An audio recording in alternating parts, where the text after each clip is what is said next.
Hello students, नमस्कार। मैं बलडोदिया अभिव्यक्ति के माध्यम से आपसे मुखातिब हो रहा हूं। नीट यूजी 2021 की काउंसलिंग का हम सब इंतजार कर रहे हैं।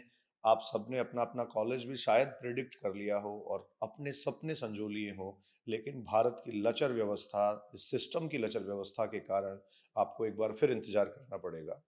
कल नीट 2021 की काउंसलिंग को लेकर एक बड़ा अपडेट आया है। सुप्रीम कोर्ट ने फैसला एक सुनाया है, जो भौतिकी फिजिक्स के क्वेश्चन पेपर में एक क्वेश्चन की ट्रांसलेशन हिंदी अनुवाद को लेकर जो विवाद था, उसके लिए सुप्रीम कोर्ट ने एनटीए को आगाह किया है और इंस्ट्रक्ट किया है, कहा है कि 30 नवंबर तक इसको सुलझाएं और 30 नवंबर तक इस प्रश्न पर जो विवाद है उसकी कमेटी बनाकर उसके लिए 3 सदस्यीय कमेटी का गठन करके इस सवाल का क्या आंसर होगा, क्या फाइनलाइज होगा, ये अंतिम तौर पे बता दें।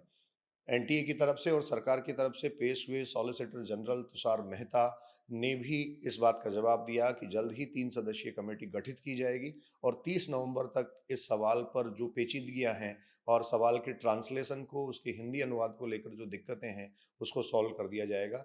तो अब स्टूडेंट्स, बहुत साफ है कि 30 नवंबर तक ये काउंसलिंग प्रोसेस जो है वो शायद रुकी होगी। हम नोटिफिकेशन का इंतजार कर रहे थे, लेकिन नोटिफिकेशन मुझे लगता है नहीं आने वाला है। एक बार के लिए इंतजार हमारा और बढ़ गया है।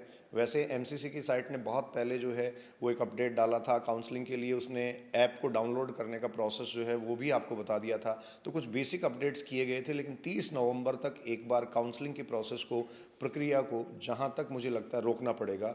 और इस क्वेश्चन का आंसर क्या होता है हिंदी अनुवाद के कारण, या फिर इसको बोनस किया जाता है, इसको डिलीट किया जाता है, इसका परिणाम पर भी क्या असर होता है, जैसे ही कोई अपडेट हमारे पास होगा हम तुरंत आपसे जुड़ेंगे। आप जुड़ रहे थे अभिव्यक्ति के माध्यम से। धन्यवाद।